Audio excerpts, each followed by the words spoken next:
Good morning everyone. Today is our first class and that is orientation class, and in this I will mention a few very important points which are crucial for your UPSC journey in general and sociology in particular.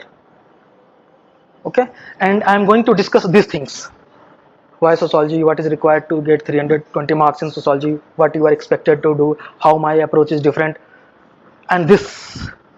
So in brief, I will also talk about this 500 plus sociology program. Okay, now one thing, your main motive to be here is to be a good examinee, that how to give your best in the exam, and it's my responsibility to ensure that you do your best in exam. And when I say that you produce your best in exam, what we have a target? We have a target of 320 plus marks.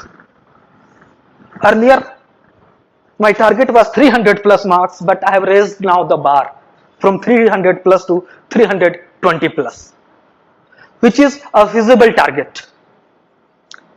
Now, before coming to our strategy to fetch 320 plus marks in sociology, let me first discuss in brief why sociology. Why sociology? Okay, na? Why sociology? Because most of the students who have enrolled in this foundation batch are engineers.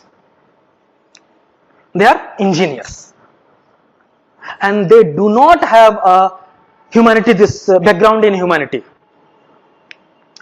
So I found that little concern in opting sociology as their optional. Now see, sociology is such a subject where no academic background in sociology is required. And for your information, more than 90-95% students who opt sociology optional, they do not have sociology. They do not have sociology as their background. Either they have studied engineering in their graduation, or they have done their graduation in some other stream. Okay, na? So this is the reality.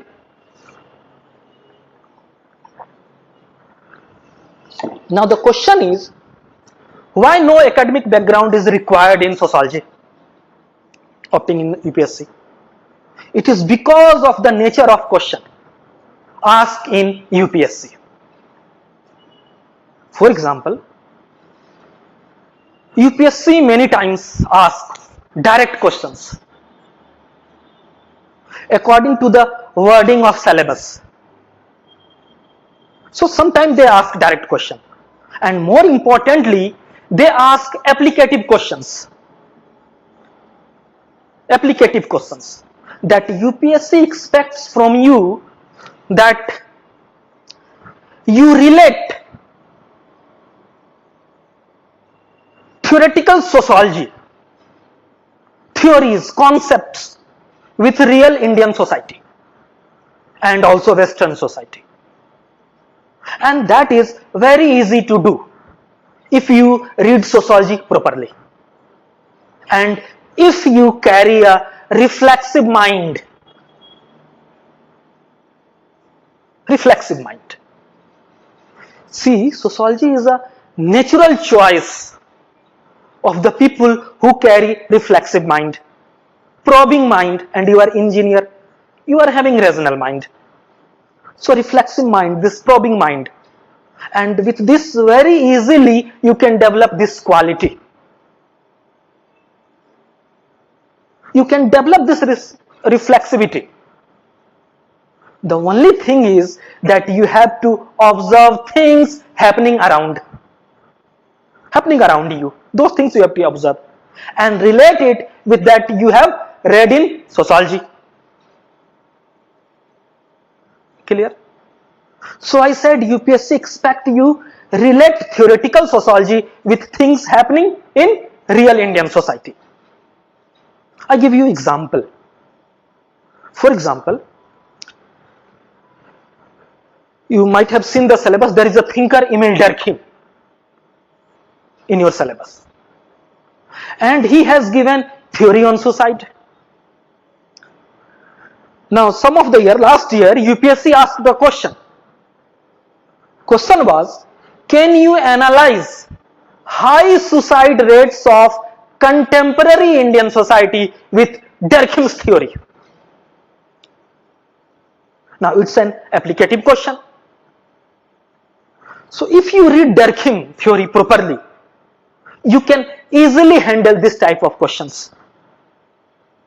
Once you have read thinkers properly. Similarly, UPSC asked question, another question related to another thinker, and that question was that apply R.K. Martin's theory of deviance to the traffic problem in Delhi or India, something like that was there. Now, deviance means violation of rules. Now, Martin never did that. You have to do it. So, it is not just mugging up. It is about understanding, internalization, and thinking about it. So, there are advantages of it. Advantage is you don't have to gather a lot of information, because you just have to write your answer either in how many words. You might have seen question also, and how many words UPSC asks, either 150 words or 250 or 300 words. So what is required, that is, you just need to understand things clearly. Total clarity of understanding of the subject. That is required. I cite another example, that there is concept called reference group. Now UPSC asks question. Question says that explain fashion trend among the youth based on reference group theory. Now it is a not big deal. Once you understand it, it is quite simple, provided that you understand it. So what is reference group? Reference group is taking somebody as a model for emulation. That celebrity endorsement, and that is where we will study. Okay, na? So if, for example, a celebrity puts a earring, everybody puts an earring, so that celebrity becomes what? That celebrity becomes your reference group. So how reference group phenomenon influences the fashion of people? That was the question. So very simple, commonsensical. If you understand, you don't have to read many books on reference group. If you only understand the basics and the basic definition, that's all. Clear? So whatever you learn, try to relate it to day-to-day life. And in fact, for your general studies, you are reading lots of current affairs. All that information becomes a raw material for your answer even in sociology. For example, you might have seen sociology paper 2. Question. In sociology paper 2, they ask direct question from current development. And once you study sociology with complete understanding, very easily you can relate things and write an answer with sociological perspective. For example, they have asked question in sociology paper 2 like Me Too movement and its impact in India. Me Too movement and its impact in India. Now there is patriarchy mentioned in your syllabus. That is theoretical sociology. Patriarchy is mentioned in your syllabus. And we study various theories related to it in sociology. So you can easily handle these questions, linking theoretical sociology with real happening in Indian society. So you will be able to write your answer in sociological language. In sociological language. Similarly, they have asked question on contemporary issues and policies of government, like say demonetization,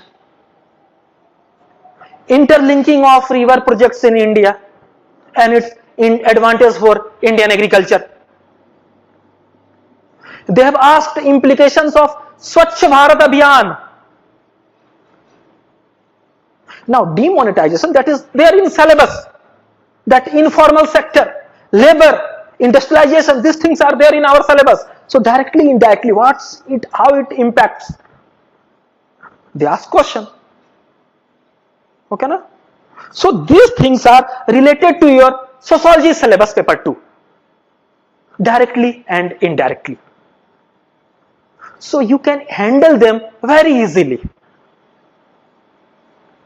So your current affairs, that becomes a raw material for your answer in sociology.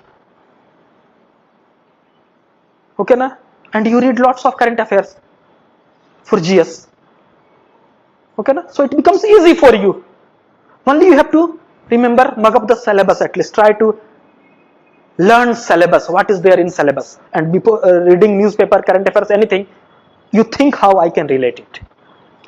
So you don't need to don't need too much of sociology. But whatever you read it with total understanding. Clear? So these things you have to do.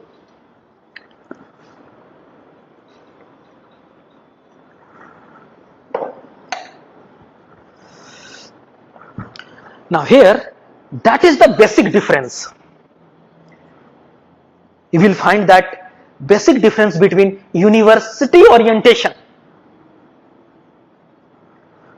In university, where you have to write number of pages, and the more you write, the more marks you are supposed to get.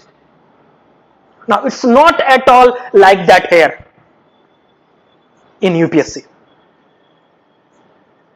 Here in UPSC, you have to organize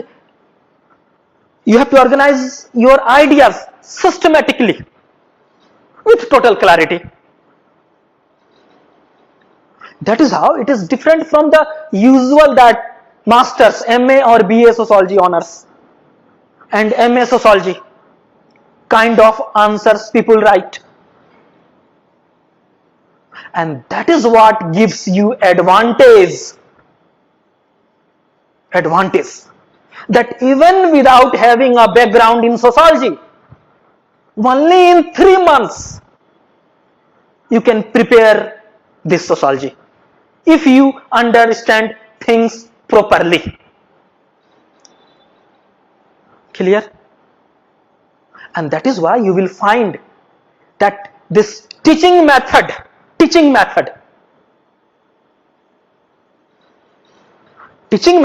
is altogether different what teachers teach in university and what teachers teach for UPSC. Difference, there is difference, because at both places both have different demands. Here in UPSC, a teacher's experience, underline this point, a teacher's experience in the UPSC field is very essential. He himself must have gone through UPSC examination process. Then only he or she can guide you. They can guide their student to clear this exam in most simplest way. And another thing, here in UPSC, what teachers teach here, lecture should be lively. No original text, no original book you are supposed to read. It's a responsibility of teacher to read those books and explain to you in simplistic language. Everything will be explained to you in a simplistic manner. Here you have to relate your understanding with contemporary development or problems. Now there in university, original text should be read. You will have to write academic answer, and you will write answer in say 15-20 pages. That is not required here. Only 150 or 300 maximum words. So place is different. Art of teaching is different. Why? Because their purpose is different. Their purpose is different. So no humanity background is required. No background in sociology is required at all to opt sociology as an optional subject in UPSC examination. Clear? See, all my students, whether Lakshya Pandey or Sanjita Mohapatra or Abhishek or Sujata Agarwal or say Amandeep or Gauravjit, they all are engineers. They all are engineers. They have done their BTech from different engineering colleges. Okay, na? So we discussed why sociology. Why sociology?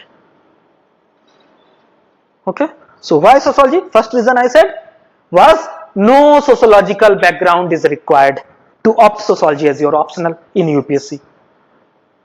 Now, second benefit of sociology is it has a small syllabus. A small syllabus. And you will find there is overlapping of syllabus. Overlapping of syllabus. Overlapping of paper 1 syllabus with that of paper 2 sociology syllabus. So a small syllabus. See, actually there are 3 optionals in UPSC largely where you can say syllabus is small. 3 optionals. But mere small syllabus, that should not be a criteria in opting an optional, choosing an optional. Prime criteria is interest. Whether you have an interest in that optional or not. If you don't have interest in a particular subject, you cannot spend more hours with that subject, and also you cannot internalize that subject properly. Okay, na? So interest, that should be first criteria. Now Now, as I mentioned, 3 subjects which are having a small syllabus. Which are there? For example, one philosophy, anthropology, and of course third, sociology. Now come to philosophy. Now philosophy as a subject deals with high abstraction. Philosophical concept given by those Western philosophers, it is said they are highly abstract and not easily understandable. Not easily understandable. Now, if you are good in dealing with abstractions and playing with words, then you can go for philosophy. If not, so stick with sociology. Okay. In similar way, anthropology have a small syllabus. Okay, and you might be knowing that it has 2 parts, physical anthropology and social anthropology. Now, but catch is here that when it comes to physical anthropology, that actually gives a nightmare to students. Why nightmare to students? Because it is purely biology related. Purely biology related. Where you have to study human evolution in biological terms. For example, you have to study cell, DNA structure, chromosomes, all these things. So if you have biology background and an interest in biology, then you can go for or opt for this anthropology. Or if not, then stick to sociology. Stick with sociology. Clear? Now come to sociology. Now sociology is also having a small syllabus. Only 10 topics in paper 1 and around 15 topics, 15 topics or headings in paper 2. And in that also there is overlapping of topics, which makes your syllabus even more smaller. And you will find, when you are going to look into syllabus, you will find there are 3 topics which are directly overlapping. Paper 1, for example, paper 1, topic 7, that is politics and society. Politics and society. And in paper 2 also there is politics and society. Similarly, paper 1, topic 8 and topic 9, that are religion and society and system of kinship. In paper 2 also both topics are there. Both topics are there.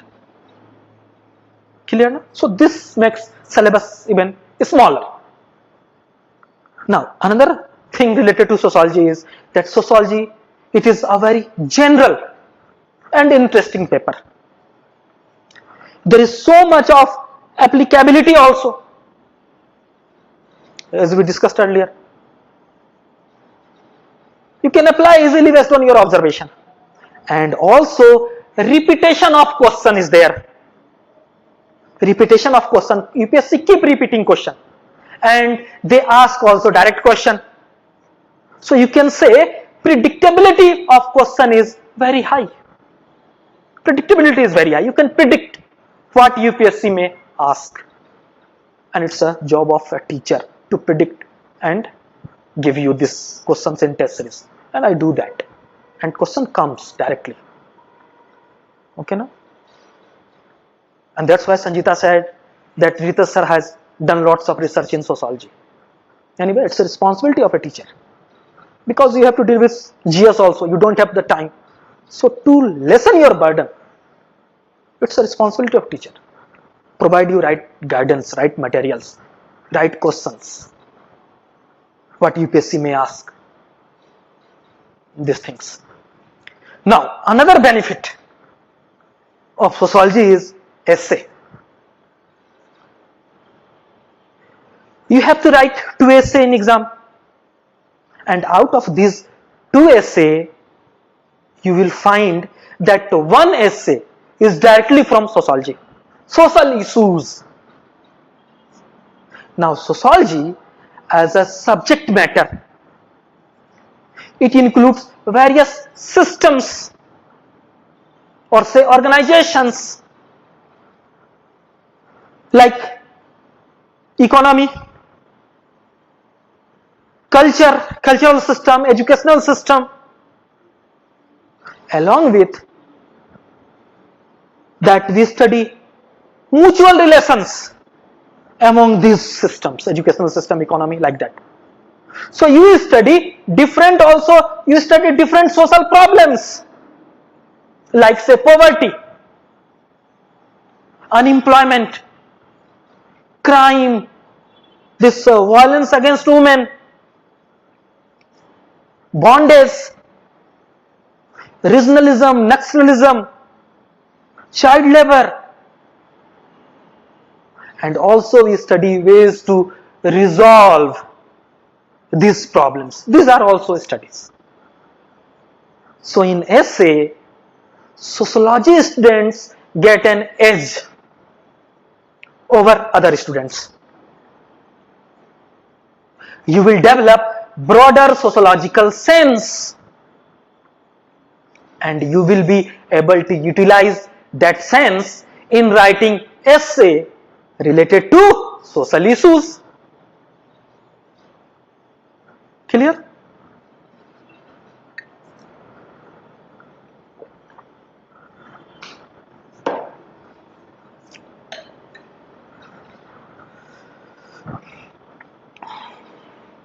So these are various benefits of sociology optional. Okay na? Now, this second point is what is required to get 320 plus marks in sociology. What is required to get this marks in sociology? As I mentioned that earlier, I had given, still I have not, I think, updated my website. There is 300 plus, but I have raised the bar, 320 marks. Okay na? So one thing, conceptual clarity, total conceptual clarity, that is required. Now, why conceptual clarity is required? Because as I mentioned earlier, UPSC asks applicative question, and you cannot handle them properly if you have not understood your subject properly. So total conceptual clarity, that is required. Okay, one. Secondly, 100% coverage of syllabus. 100% coverage of syllabus. Why 100% coverage of syllabus? See, earlier UPSC used to ask only 5 questions to write and 60 marker each, so 300 marks. Now they ask 250 marks question, but they have raised the number of questions. Instead of 5, they in total ask 19 questions now to be written in the examination. 19. 13 are 10 markers and 6 of 20 marks. Now, what is the implication of this? Implication is they got a space to ask question covering entire syllabus. They can ask from any area. You will think that that is not important, but that would be important for UPSC. So 100% coverage of syllabus is essential to fetch 60%, more than 60% marks in sociology. Clear? Now, but 100% coverage of syllabus is only necessary condition. Necessary condition only, not sufficient condition. Condition. So we come to next important factor. What is sufficient condition? Next very important factor is answer writing. Answer writing practice. Now, as I mentioned, you don't have to amass a lot of information. You just need to clearly understand. Total clarity of understanding of subject. That is required, so that you write relevant answer. Because you will find that in every question, UPSC, they have specified the words in which the answer has to be written. Then in the exam, you will have an answer sheet where there would be stipulated space, and only in that space you have to write your answer. So if you write, say, irrelevantly, then either you have forego the relevant information, or you end up overstretching the limit and wasting your time, lot of time wastage. So you will be losing in terms of completing the question paper, because in all there are 19 questions to be written. 19 questions to be written. So 19 question total. Now imagine here, just imagine switching over from one topic to another in 3 hours time and writing precisely, relevantly on 19 questions. So it calls for very thorough preparation, clear understanding, and regular answer writing practice.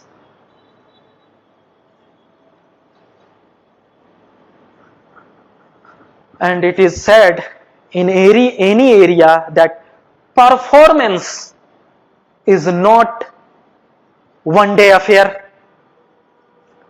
So what is it? It is like a sport. For example, in UPSC, if you go and perform in one day, no, it is not one day affair.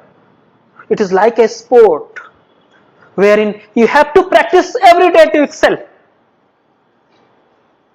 You need to realize that 100% coverage of syllabus content, that is only, as I mentioned, that is only necessary condition to fetch marks, not the sufficient condition. Answer writing is the sufficient condition. Answer writing is sufficient condition. So in starting you will find some problem, unless and until, for example, you jump in the pool or river, you cannot learn how to swim. Same case is here. Unless and until you sit on your table chair and try to write answer, writing practice, you cannot write answer. But once you start doing this, you will find it's exciting. You will be able to write varieties of answer. A single answer from different perspective you can also write.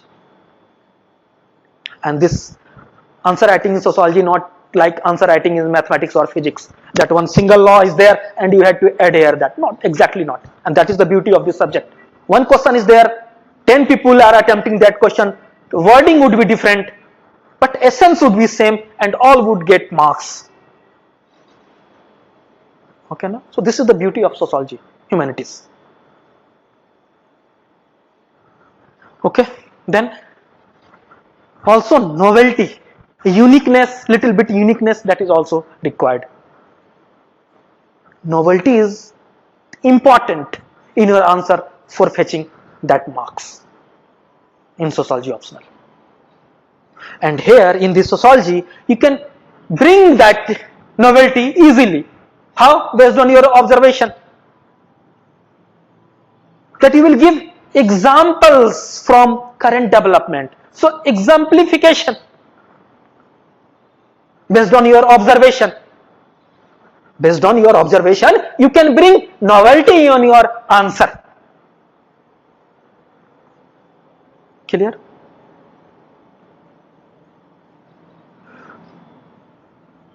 So these are very crucial factors. Adhering to it, you can fetch good marks in sociology. More than 60% marks in sociology. 320 plus marks in sociology.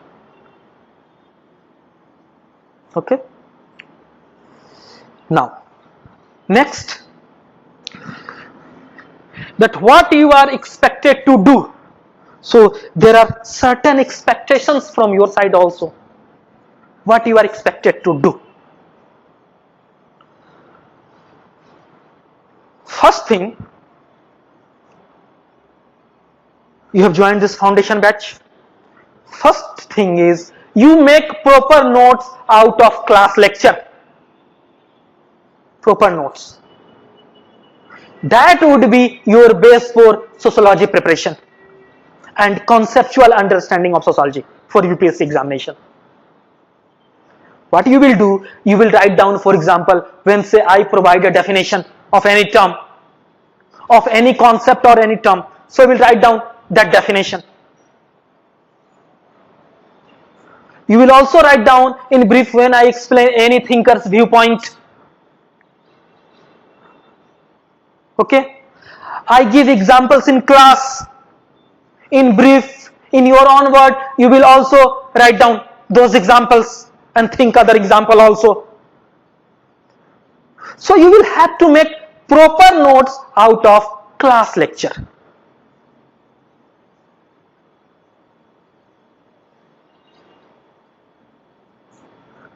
Proper notes out of class lecture. Because if you are go directly jump to books are not easily understandable. For example, teacher, I am going to take names of few books, even Harlambos, or there are many books. Their language is little tough, and also in examination you cannot produce bookish language. You will have to treat examiner as a child. He don't know anything. Everything you will have to explain in simple term. So class lecture, this is simplified, and sociological language would be there.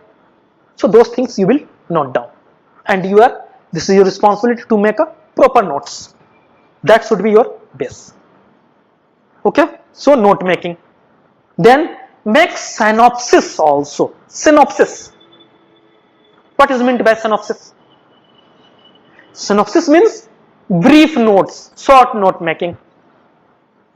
Brief notes. See, your information should not remain scattered here and there. That some books underlined, some points written in your notebook, like that. No. What you will do, at one consolidated space, you should have your brief notes of every topic in the syllabus. Every topic in the syllabus. Now, why this brief note making? See, actually, note making has two advantages, synopsis, two advantages at least. One, it gives you a lot of clarity. When you read class notes, for example, class lecture notes, printed notes, which would be provided by institute, and other books, and make it brief, selecting only essential, relevant, important ideas. And while you make notes, you also think of examples from day-to-day life. So you try to relate the theoretical knowledge with real society. Clear? Secondly,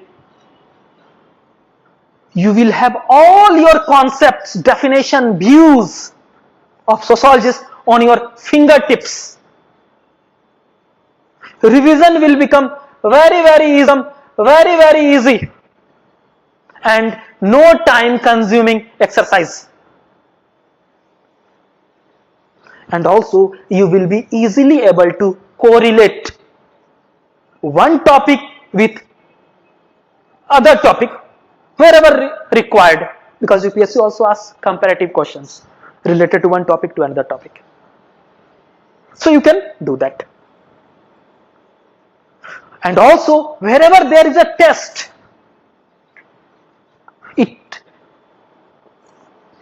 you may retrieve very quickly. Otherwise, you will not be able to revise and cannot write proper answer if you have not made synopsis. So you have to make synopsis, and this is no time consuming exercise. You can do it, but not right now when you are going to study the class lecture, at revision time, when you are studying that study material that time, and also when you are referring books. So at least in 2 or 3rd reading you try to make synopsis, not in first reading, no. Then everything you will put in your synopsis also. So it will be equivalent to your prime notes. No. If for example 10 pages are there in your main notes, so synopsis would be maximum 1 page, like that. Okay. Now come to next issue, that how to study and how much to study. So here I have not written, but before coming to this, how my approach is different. Since I have said what you are what is expected from your side, so how much to study and how to study. See, you will find that everybody is having how many hours? Everybody is having that 24 hours, combining day and night. Now, so what do you people do? For example, you keep 8 hours for all your biological needs. Biological needs. For example, you have to sleep, and don't sleep less than that. This is also important thing, but don't make it addiction. Okay, 6 hours, 7 hours, or 8 hours maximum, because to remain your mind fresh, sleeping is very important thing. Secondly, lots of personal things you have to do in your day-to-day life. What are most important thing in your day-to-day life? Your Facebook, WhatsApp, your friends, also movies. Now they are running so many web series, and once you open one web series, then 2-4 days gone. Also social mingling. Okay na? So you may devote 4 hours in these activities. So how many hours? 8 hours in sleeping purpose and 4 hours this activity, 12 hours. But still you have 12 hours effectively left with everyone. Now you and me should be concerned about this 12 hours, which you can say either makes people or breaks people. How they utilize this, say 12 hours. You will find those people who are successful in their life in any field, they have only utilized this, say this 12 hours of every day. Now, so you have to properly utilize that 12 hours every day. Now here you need a mentor. And 12 hours, for example, I said that 12 hours, so what you will do in 12 hours? You will study properly 12 hours every day. You are a student, you are not working, you don't have other work to do. Your work, what? That is only studying. That should be worship for you.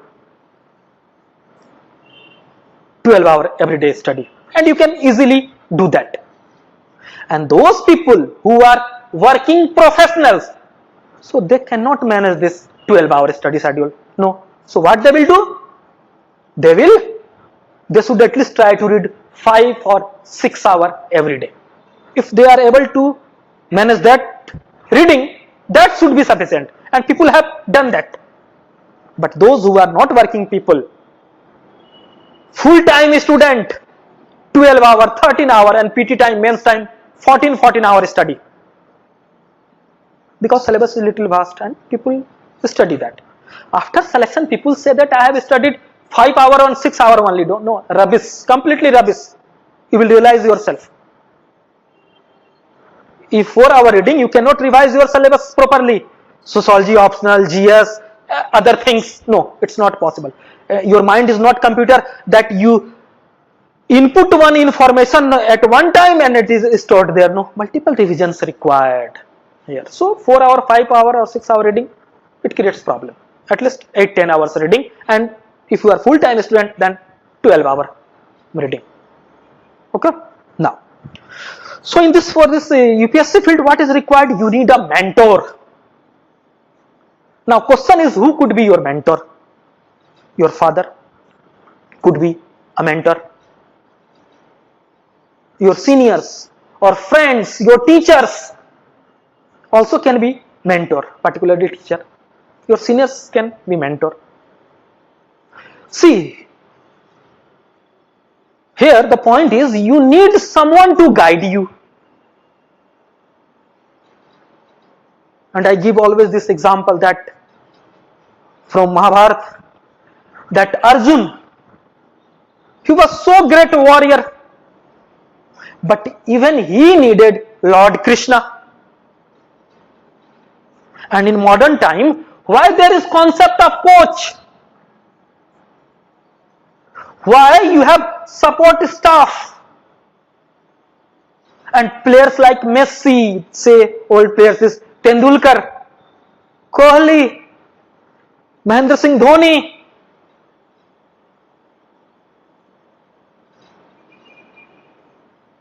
Yuvraj Singh, Rohit Sharma, or other any field.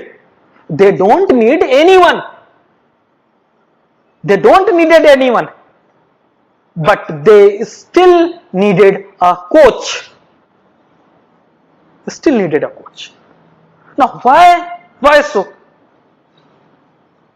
Now it is said that it is very crucial for the reason that when you are in an activity,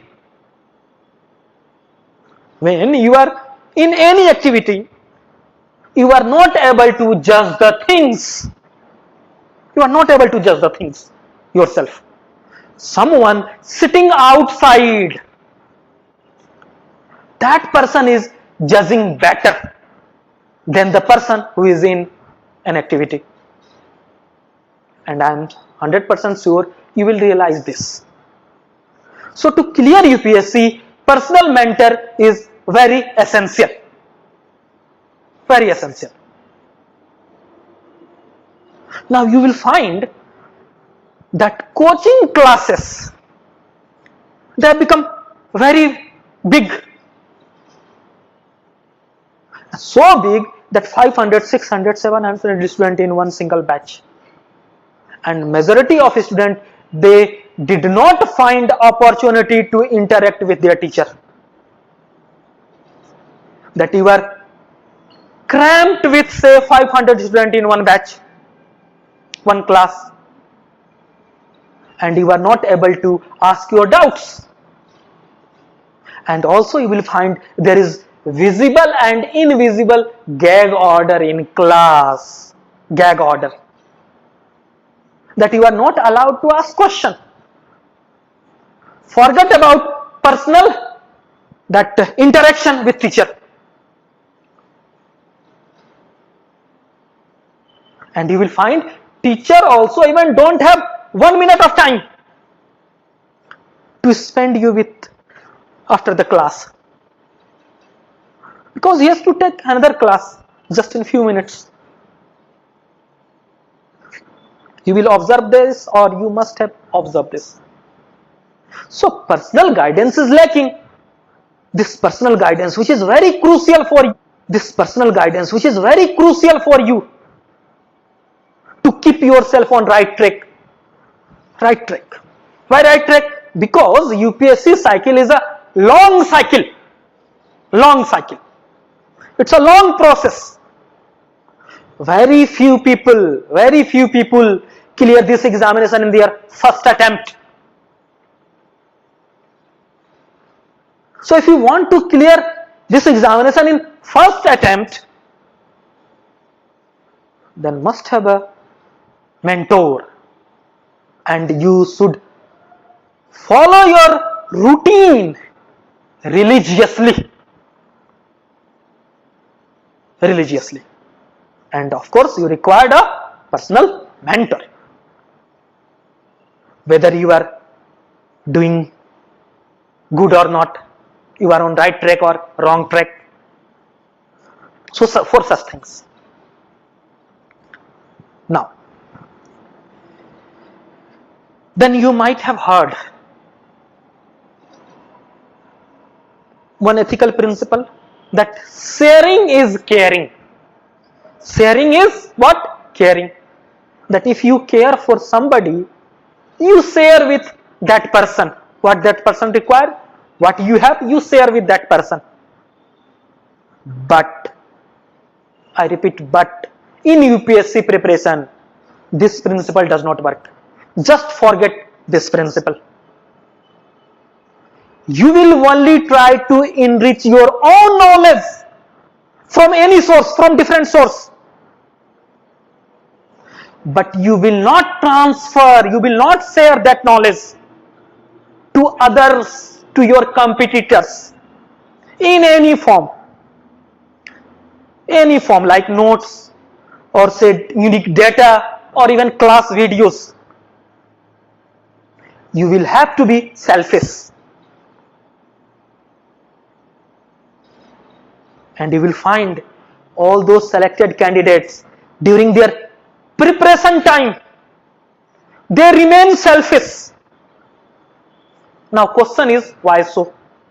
Why you have to remain selfish while preparing for UPSC exam?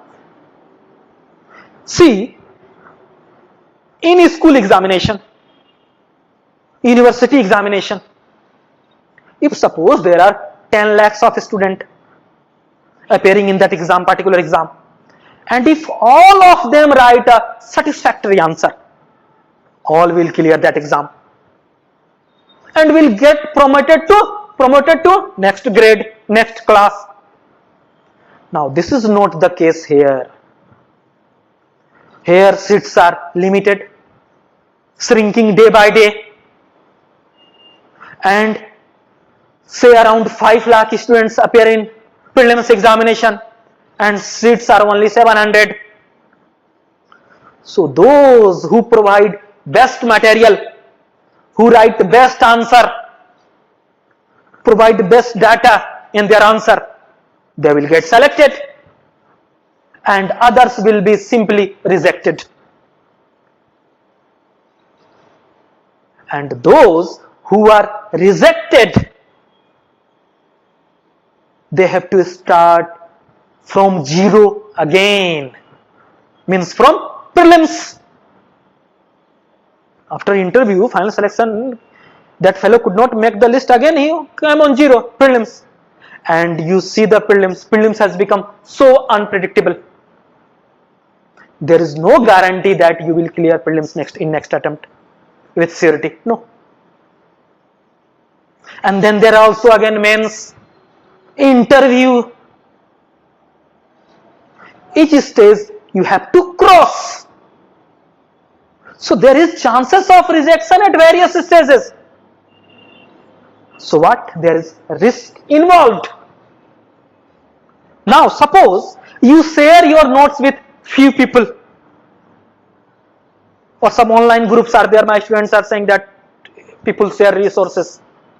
Now if you share notes with other people and they without any labor come to acquire that knowledge as you pose, so they will become equal to you and even better than you. even better than you, because they have saved that labor of making notes or material, collecting the material.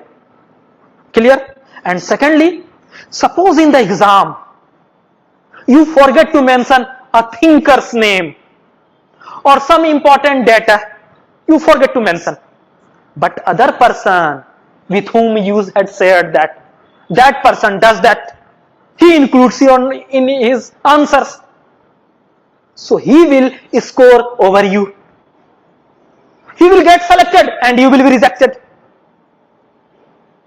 This actually happens, and vacancy is very limited, and there is cutthroat competition. Cutthroat competition is there. And see the situation in private sector. People earn today 1 lakh, 1,50,000, 2 lakhs rupees per month. Next day, fired. And COVID has created situation worse. Lakhs of people have lost their job. So no economic security. And also not to talk about this prestige status in civil service examination. So stakes are high here. So what you will do? You will not share your knowledge in any form to others. You will only try to enrich your knowledge, not try to enrich others' knowledge.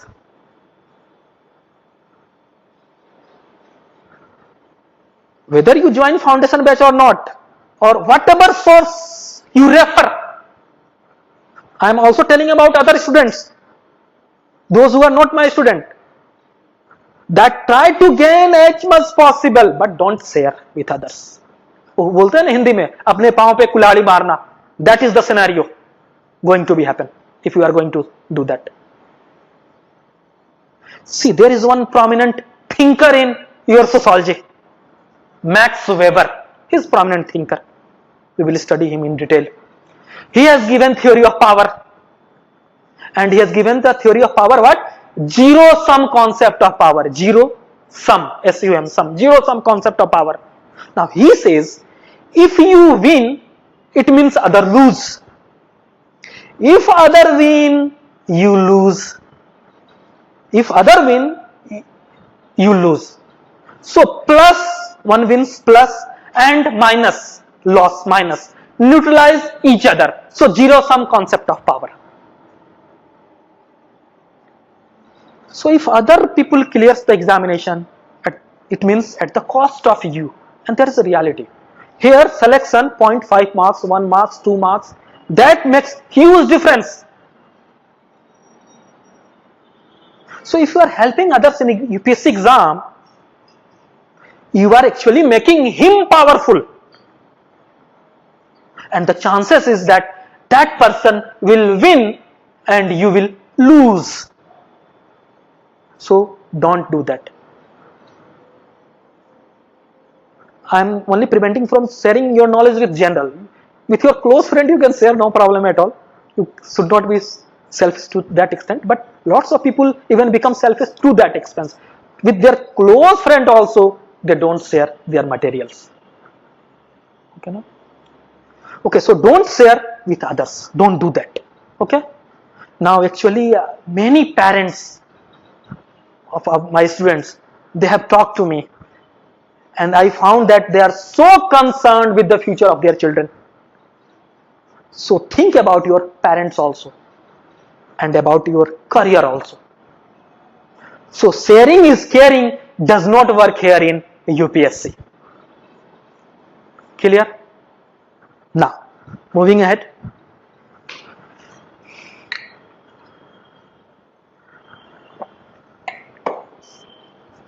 Role of a teacher. That is very crucial. Role of a teacher. That what teacher you have chosen, how your teacher teaches you and how he guides you. And I had mentioned that personal mentor. Mentor is required. Who can be mentor? Those people who have the experience. And I mentioned that a teacher's personal experience in this field is very essential.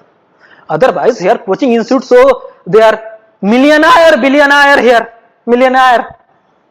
crorepati's, they would hire sociologist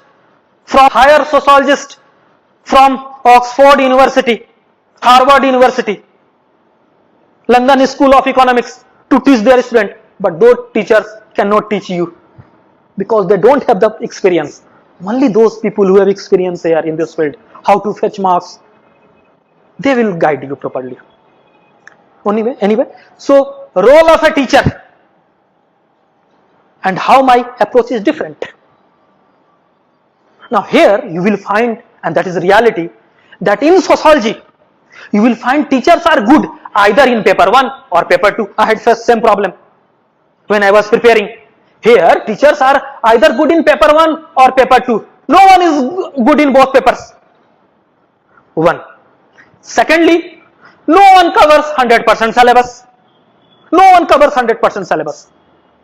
So after class, what happens? You have to run pillar to post to assemble or gather additional notes or data which are left out topics. And thirdly, they run scattered test series, which does not include question related to this entire sociology syllabus. No, absolutely not. Only few questions and in haphazard manner, and also explanation in haphazard manner. That's it. I am telling you these things from my personal experience. And believe me, it creates lots of problem for students.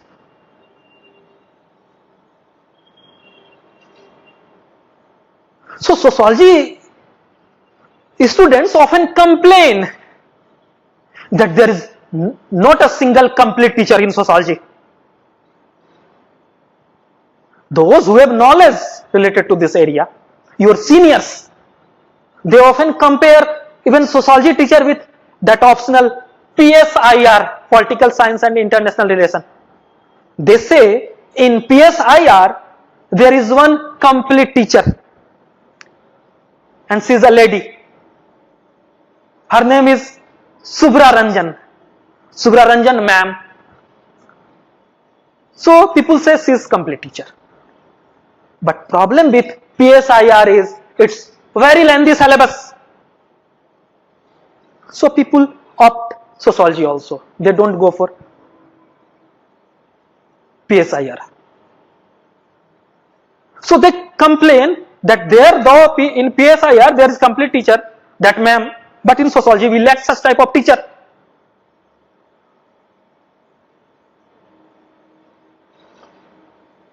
Not a complete teacher for sociology which will fulfill all your sociology related needs. Sociology related needs of a student, no. Now that is no more a case in sociology. I am here and I say this sentence with conviction.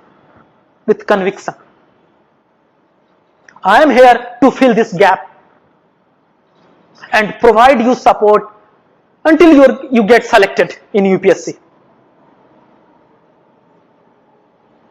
One, I teach both sociology paper with complete conceptual clarity, both papers. Secondly, I cover 100% sociology syllabus. Not only 100%, but I go beyond syllabus also. Because sometimes UPSC asks questions out of syllabus.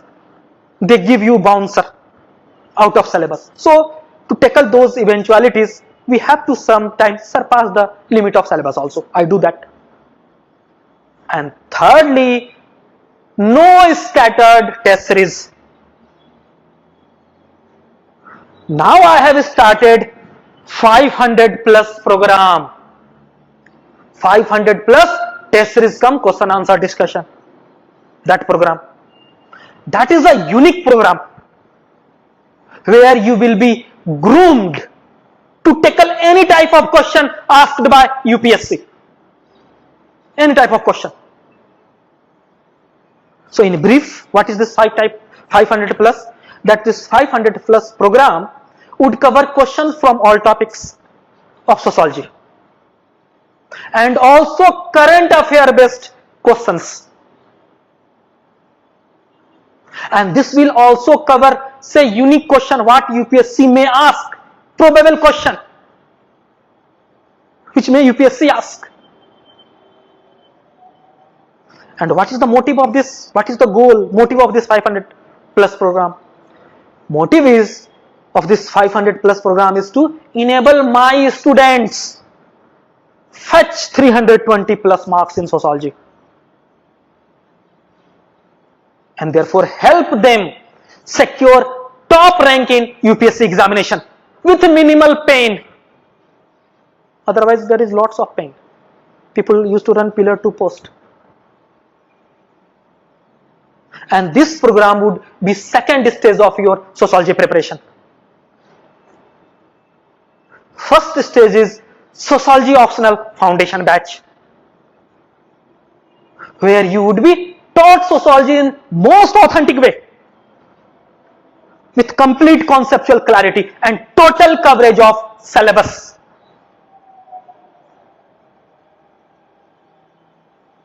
And then second stage is this 500 plus, where there would be intensive answer writing and answer discussion program. 250 question would be from paper 1 and 250 question would be from paper 2, and all current, dynamic, traditional, conceptual, everything would be covered. Previous year question also. I said UPSC keep repeating question also, that's why. So everything would be there, so that when you enter UPSC to write your sociology mains paper, that should be a cakewalk for you. And one thing, this 500 plus program is open only for my students, those who have shown a faith in me, and has enrolled in sociology foundation batch. So you can say it's a gift from my side to my student. It's a gift, but of course with a minimal fee. See, people have shown faith in me, and I would say in return they got their rewards also.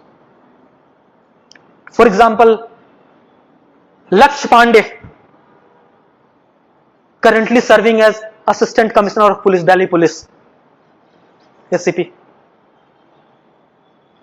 Now, when he joined me in 2017-2018, I had only 3 students, including him.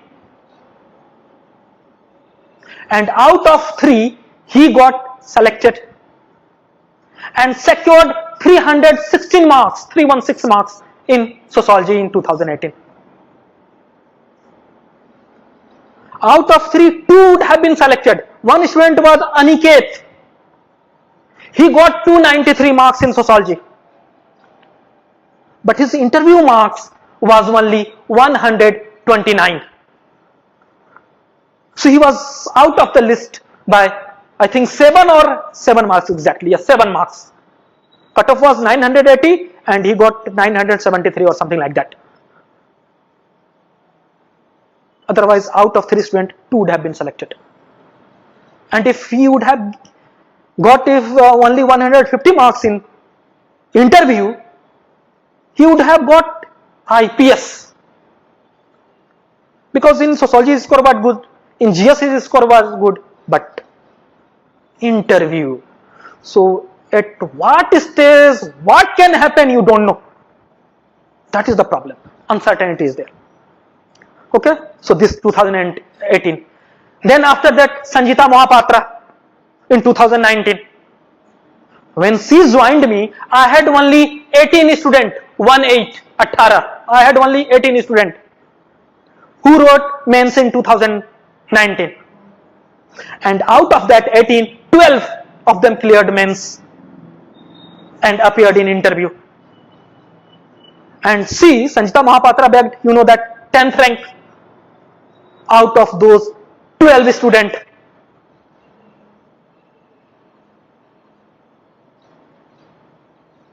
Clear? So what I am expecting, that as number of students would increase here in my institute, I would be able to produce more top rank holders.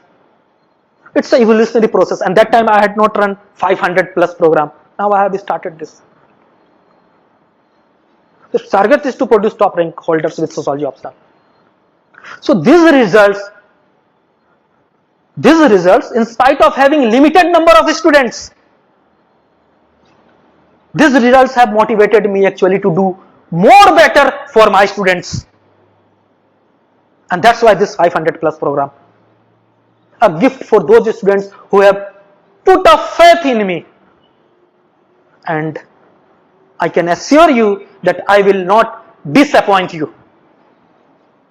I will not disappoint you. Now,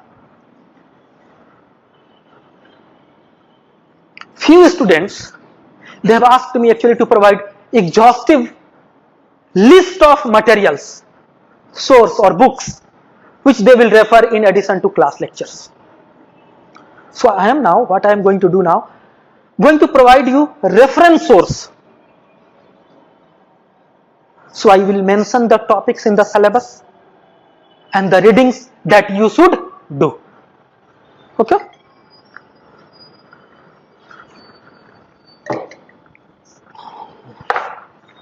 And this is the new Vishal publication, Sociology IS. This you must purchase this. Okay, previous year question papers. This is important. You should have this. Okay.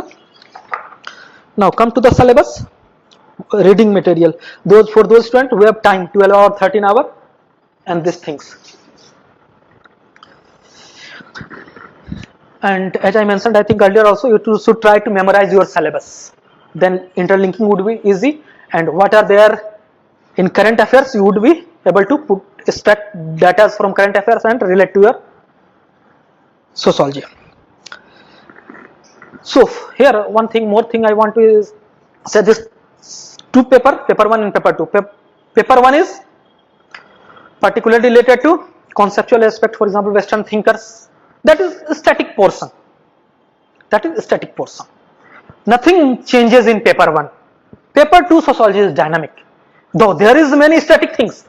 All thinkers that are static there only. Many things are static. But dynamic aspect is also there. But first paper of sociology, that is largely static. Now, come to first, sociology the discipline. Okay, so this is about the nature of the discipline and emergence of sociology. These topics are there. So what are there? Sociology the discipline. Here, modernity and social change in Europe and emergence of sociology. Scope of subject and comparison with other social science, and sociology and common sense, that is there. So what would be your source, reference source? So class lecture and printed notes. Class lecture and what printed notes I am going to provide, that should be your notes. See, class lecture actually, that is sufficient for all topics and that is important for all topics. But in addition to that, little bit reference you have to take. Okay, then second, sociology as science. Sociology as science. Now here, what are there in syllabus? Science, scientific method and its critic. Sociology as science, in that science, scientific method and its critic. And then major theoretical strand of research methodology, then positivism and its critic, then fact value and objectivity, non-positivist methodology. These things are there. And third topic in that you will find research method and analysis. And under that, qualitative and quantitative method, technique of data collection, variable sampling, hypothesis, reliability and validity. These things are there. So what you will read? Class lecture.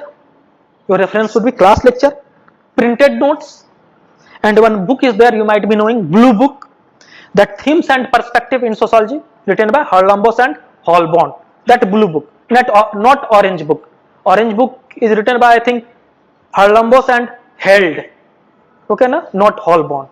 Okay, na? So you have to take Blue Book for this sciences, sociology as science, and research method and analysis. So selectively methodology related chapter you will study from that book also, and of course in class I am going to take in detail. Then next is sociological thinkers, and this is the backbone of sociology. First paper, sociological thinkers, and there are founder of modern sociology mentioned here in syllabus. So Karl Marx, Emile Durkheim, Max Weber, Talcott Parsons, okay na, Robert K. Merton, and G.H. Mead. So these people are there and all are dead. So no changes in their thinking. Okay. Now, so what would be your reference source? Class lecture, of course, in detail. Class lecture, printed notes, and one book is there, George Ritzer, Sociological Theory. So selectively thinkers part you can refer from that. Okay. Then come next topic.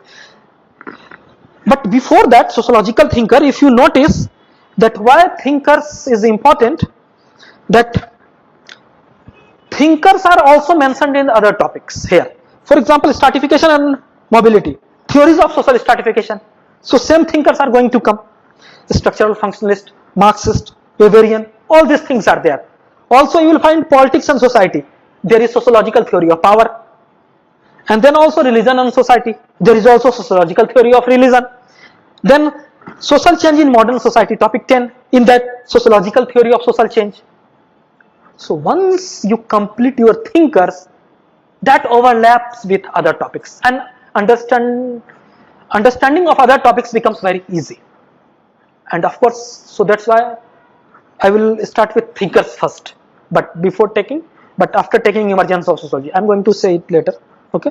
Now come to next topic, stratification and mobility. So here, concept, equality, inequality, hierarchy, exclusion, poverty and deprivation. Then theories of stratification, structural functionalist theory, Marxist theory, Weberian theory. Then dimensions. Here social stratification of class, status, gender, race, ethnicity, those things are there.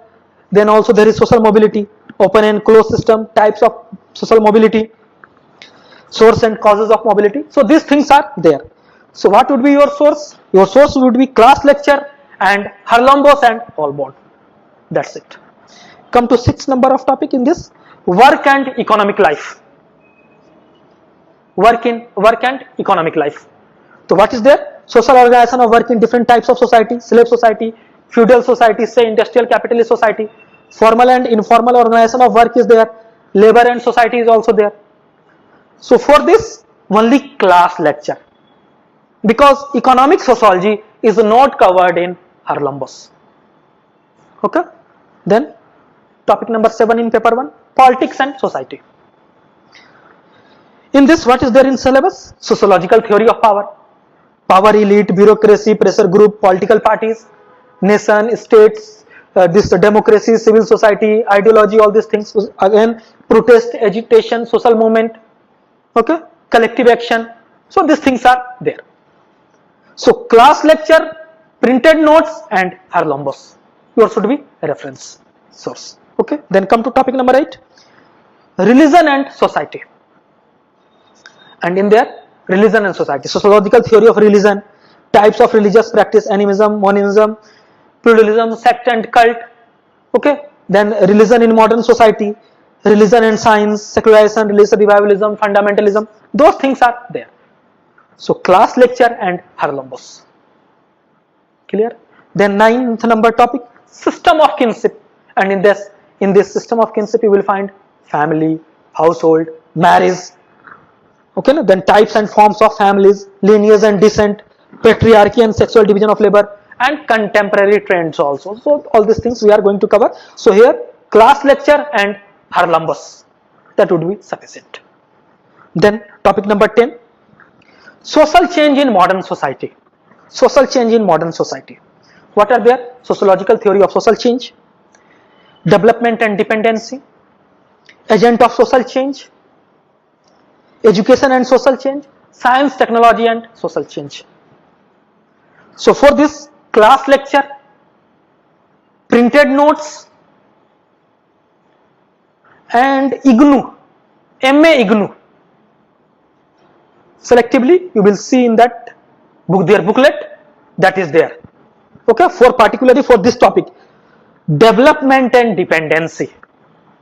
Though I am going to cover in detail, but if you want, those students who are not going to join class, they can refer from there also. Now, this Harlem-Bosch does not cover this topic, social change in modern society. No, here also Harlem-Bosch is wanting. Okay, so this was paper 1. Now come to paper 2. That Indian society, structure and change. Indian society, paper 2. Now here, this is divided into 3 segments. One is A, introducing Indian society. B is social structure, and C part is social change. Clear? Now come to A, introducing Indian society. So here in syllabus, perspective on the study of Indian society is there, and here various Indian thinkers are mentioned. Okay, now for example, G.S. Ghurye, Indology, the Structural Functionalism, M.N. Srinivas, Marxist Sociology by A.R. Desai. Okay, so what should be your source? Class lecture, of course, then printed notes also, and one book is there, Indian Sociological Thought by B.K. Nagla, N-A-G-L-A, Nagla, B.K. Nagla, Indian Sociological Thought. Though that book is not written in well format, but still you can refer to that book, and you go through that book also selectively. Okay, then next, impact of colonial rule on Indian society. Now, what would be your reading source? Class lecture, of course. Now, modern India, that history book written by Sumit Sarkar. Because here, what is their social background of Indian nationalism, modernization of Indian tradition, protest and movement during colonial period, social reforms. So that is part of modern history, and Sumit Sarkar you can take. And one book is there by Yogendra Singh.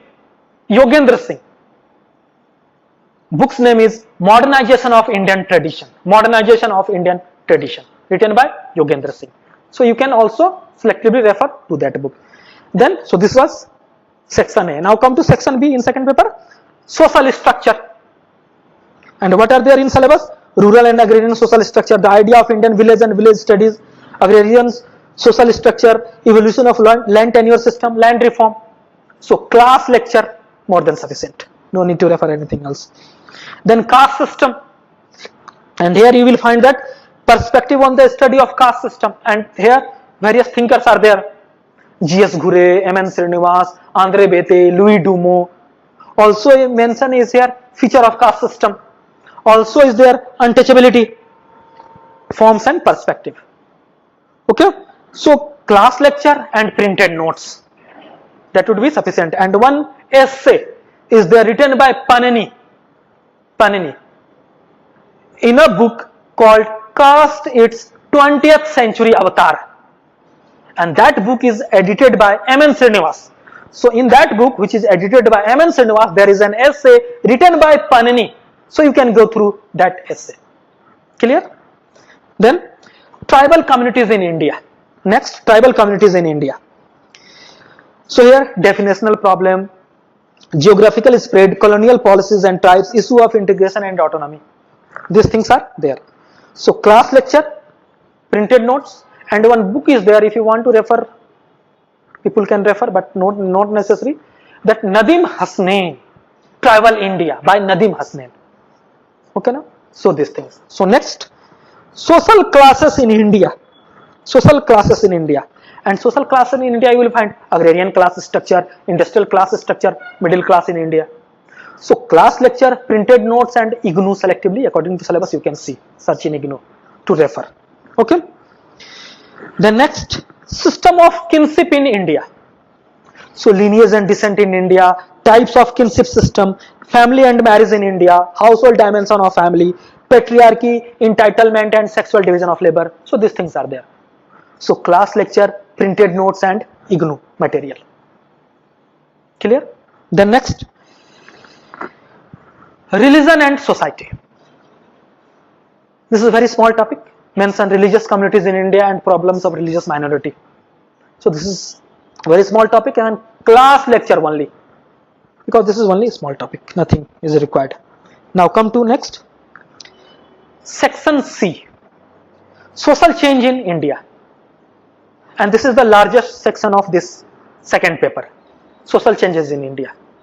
With 7 units within it. Okay, na? So first is their vision of social change in India. Idea of development planning and mixed economy, constitutional law and social change, education and social change. So things are there. So class notes and printed material, that would be sufficient.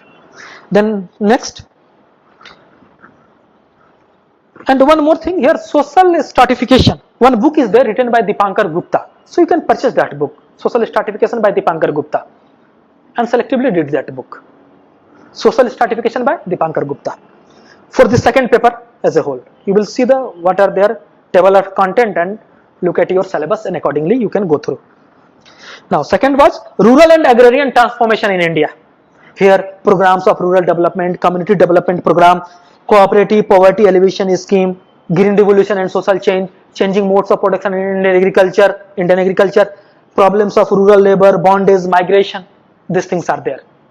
So class lecture, printed notes, and it is covers with parts of your GS also, general studies also, for various programs launched by Government of India. Okay, na? So these things. Now next, industrialization and urbanization in India. So here what is there in syllabus? Evolution of modern industry in India, growth of urban settlement in India, then working class structure, growth, class mobilization, then informal sector, child labor, and also there is slum and deprivation in urban areas. Okay, so these things are there. So class lecture and IGNOU material, that would be sufficient. And when I say IGNOU, means MA IGNOU, not BA. Okay. Then next, politics and society. Politics and society. What is there? Nation, democracy, citizenship, political parties, pressure groups, social and political elite, regionalism and decentralization of power, secularization. Class lecture, printed notes, that's enough. Clear? Then population dynamics. Population dynamics. What is there in population dynamics? Population size, growth, composition and distribution. Components of population growth, birth, death, migration, population policy and family planning, emerging issue, aging, sex ratio, child and infant mortality, reproductive health. Okay, na?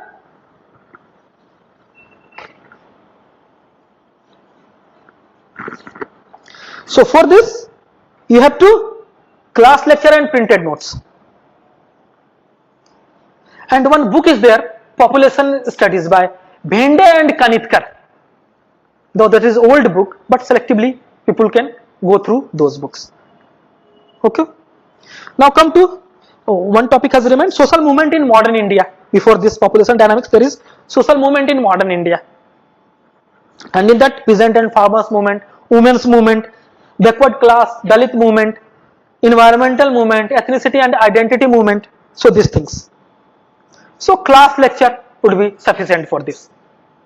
And then last is challenges of social transformation. Challenges of social transformation. So what is there?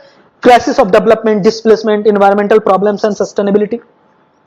Then poverty, deprivation and inequalities. Then violence against women, caste conflict, communalism, religious revivalism.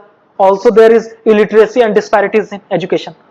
So this portion covers your largely this contemporary issues, current affairs related things would be there much in this. Though theoretical aspects are also there, caste conflict, ethnic conflict, violence against women, all these things. Okay, na? Development crisis, these things are theoretical aspects, are angles are also there, but also related to contemporary development, current affairs. Now class notes and printed notes, and what you have to also do, you will go to various websites. For example, World Bank report you will see, UN report you will see. So current affairs related data you will collect from there. Census report, National Family Health Survey report, Human Development Indicators, and National Crime Record Bureau data. So these things you are going to approach. Okay now? So this is about syllabus. Clear? And your reading source. Now, in brief, I will discuss about sociology. That what is sociology? What is sociology?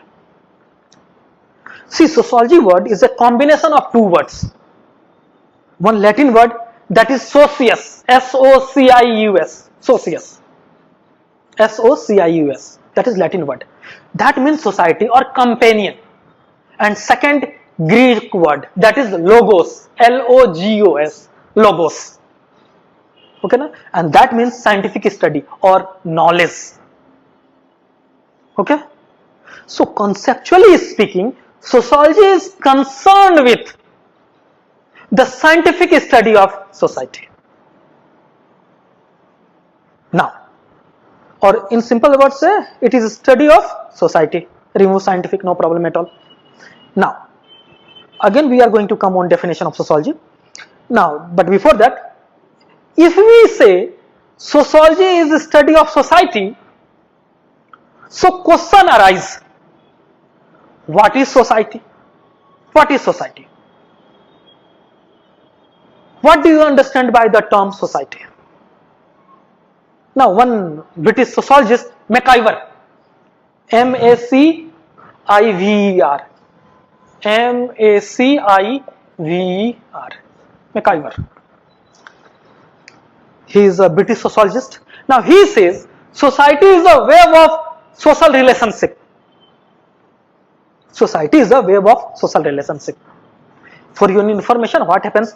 Relationship between individual, group, institutions, relationship makes actually groups, and groups make society. You will see that. Okay na?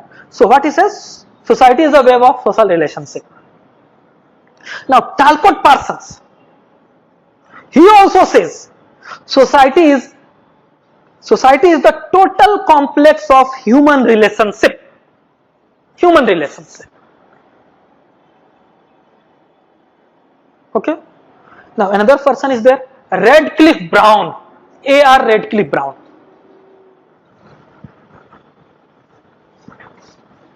A.R.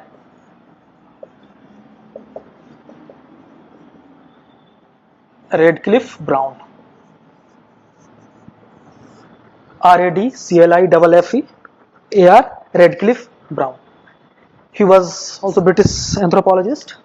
Now he says society is a network of interpersonal relationship. Okay, so these things, these thinkers or sociologists, social anthropologists, they say about this related to society. Now, what are characteristics of society? What could be the characteristics of society that on the basis of which we can say this is society? For example, one, population. A society must have population. Without a group of people, no society could be formed. Now, of course, society refers not to a group of people, but to a system of social relationship. Okay? But for the establishment of social relationship, a group of people is necessary. That is necessary. So if isolated groups are there, people are there and not interconnected, not related with each other, though population would be there but no society. So relationships should be there. So, and relationship cannot develop without population. So population. Second, you can say likeness. Likeness. Now same fellow MacIver, he says society means likeness. L-I-K-E, like, N-E-S-S, same, likeness. Without a sense of likeness, there could be no mutual recognition of belonging together. And so, no society. So friendship, intimacy, association of any kind would be impossible without likeness. So likeness. Other characteristics, differences. Differences would also be there. Why differences? Because difference is complementary to social relationship. If people will be alike in all respect, people would be similar in all respect, society could not be formed, it is said. And there would be little reciprocity. And relationship becomes limited. So if you treat family as first society, so family is based on biological differences and differences in aptitude, interest, capacity. Though differences are necessary for society, but differences by itself does not create society. But differences should be there. Then interdependence, cooperation. Now Aristotle, what he says, that man is a social animal. Man is a social animal. As a social animal, he is dependent on others. No individual is self-sufficient. The survival and well-being of each member is very much dependent on their cooperation and interdependence. So he has to depend on others. For what? He has to depend on others for example, food, shelter, security, all these things. Clear? Then society is abstract. Society is an abstract entity. As McIver says, that society is a web of social relationship. So we cannot see this relationship, but we can feel it. We cannot see it, but we can feel it. Hence, it is an abstract concept. Abstract concept. Then, society is also dynamic. The very nature of society is dynamic and changeable. No society is static. Society is always in a state of continuous change. That old customs, traditions, folk ways, values, institutions, they get changed, and new customs and values come into existence. Clear? Then most important, culture. Another characteristic is culture. What is culture? Culture is a way of life of members of society. What it includes? Culture includes their values, beliefs, arts, moralities, all these things. And for your information, culture includes both material and non-material thing. So non-material things are values, beliefs, art, culture. And material thing would be, for example, this would be the part, this pen would be the part of a culture.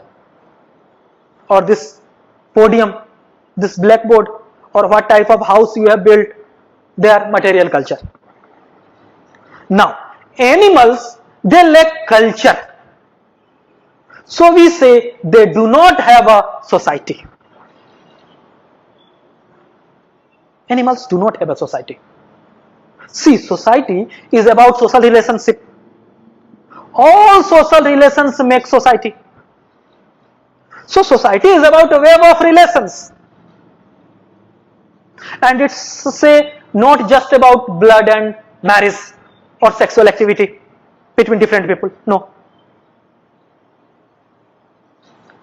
It's about social, it's also about social, political, economic. It's about formal, informal relation. It's about, say, religious, educational, intellectual relation. Whatever relation you can count. These things are not there in case of animals.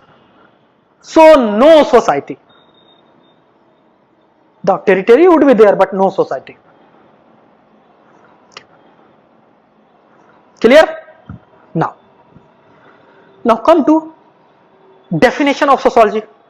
So we discussed this characteristics of society in brief. Now come to definition of society. What is society? Sorry, sociology. Definition of sociology. Sociology is a scientific study of social structure, institution and social process. Sociology is a study of social structure, institution and social process.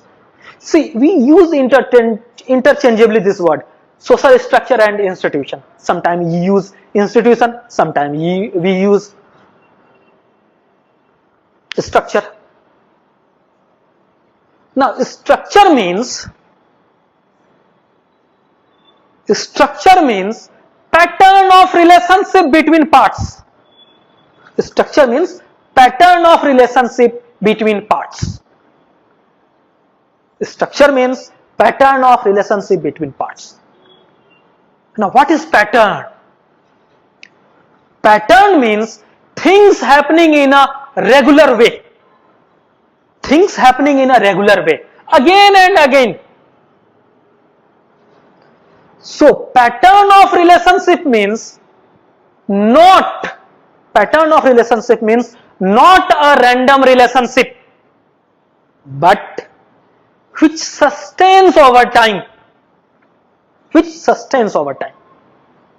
So, whatever the parts, the pattern of relationship between parts is always structure. Always structure.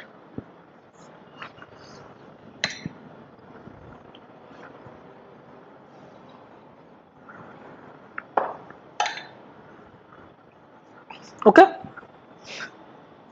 For example, if you will say structure of this building, so there is certain relationship, definite relationship between lintel and beam. Okay, na? They are not linked in haphazard manner. No, there is a pattern. Okay, na? And now come to a real example here, that structure creates institution. In society, structure creates institution. The structure means what? Pattern of relationship, social relationship. So structure creates institution. The pattern of social relationship, they gives rise to social institution. I am giving you example. For example, say this husband-wife relationship. What is that relationship?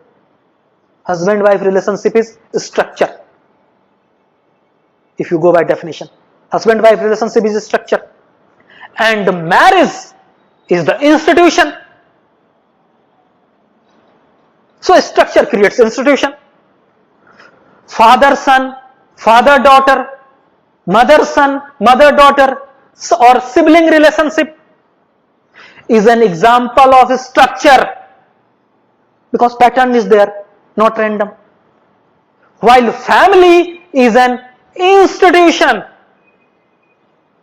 Similar way, take other example, buyer and seller in market. Buyer and seller relationship is structure, and that creates institution of market. Take example of share market, there is buyer also, seller also. So that is a relationship, that is a structure, and share market, that is an institution. Or similar market, that New Rajendra market or whatever market. So this relationship is there, buyer and seller. So that is a structure, but what institution we say that creates institution, that is market. Clear? Now actually we said that we have actually primary 5 institutions, and there are many related institutions. So family, polity, economy, education, religion. So primary 5 institutions. So family and related institution. So family bifurcation would be there, like nuclear family, joint family, single parent family, separated family, divorced family, like that. Then polity also, PRIs, parliament, state assemblies, so like that. related institution. Then economy, agriculture, industry, service, banking, all those things. Stock market. Then come education. Education. So primary education, secondary education, that technical education,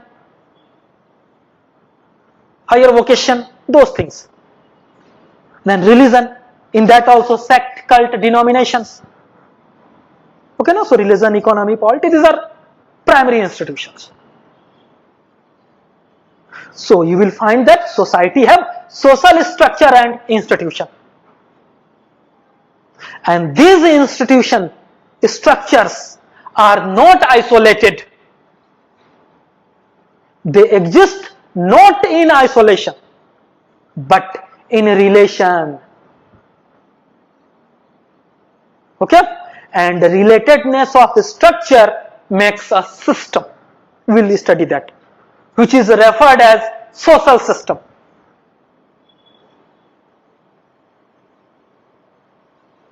Social system. We will study that later on in detail. Okay, no? Now, moving ahead, if sociology is a discipline that is concerned with the study of society, then how sociology studies society? How sociology studies society? See, sociology studies society from two perspectives, macro perspective and micro perspective. MA, macro, MI, micro. So here we can divide entire sociology syllabus into two parts. Entire sociology into two parts. One is macro sociology and other is micro sociology. That you can study society from larger perspective and you can study society from a smaller perspective, smallest perspective. When you are studying society from a larger perspective, that is macro sociology. Macro means big, M-A-C-R-O, macro. Macro means big. So here you are studying society from above, larger society. That is macro sociology. And when you are studying society from lower, minimal perspective, from below, that is micro sociology. Micro means looking at society from bottom. Micro means small. Okay? So macro and micro.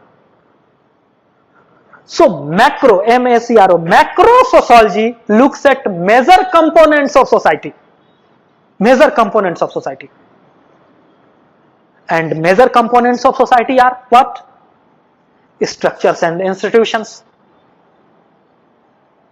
So a macro sociologist looks at society, identifies various structures or institutions, and looks at how these structures, institutions, they operate in society. Like they will say, for example, study India, they will say India is a society. And within India, you have presence of what? Economic structure and related substructure. Political structure, that is also there. Then social structure, like caste, family, marriage, kinship, these things, social structure. Then cultural structure, like say custom, language, religion, values, norms. So these things. While micro sociology, M-I-C-R-O, micro sociology gives importance on person, individual person. Micro sociology looks at social action of a particular individual or a particular family. Micro sociology looks at human behavior and human action. And micro sociology, it believes every individual is an actor. He is unique, driven by his mood and motivation. So these things, we will study these things. Okay, no? So entire sociology syllabus is divided into two parts. One deals with structure study and second deals with action study. The structure is studied by macro, M-A-C-R-O, macro sociology. You can say structure study, that is the foundation to macro sociology. While action is studied by micro sociology, M-I-C-R-O, micro sociology. And action study, that is foundation to micro sociology. Okay? So in brief, I mentioned these things. In detail, we will study these things later. Now in next class, this was orientation class. In next class, I will take up first topic in sociology of paper 1. That is modernity, social change in Europe and emergence of sociology. Okay? So we are stopping here. Okay? Thank you.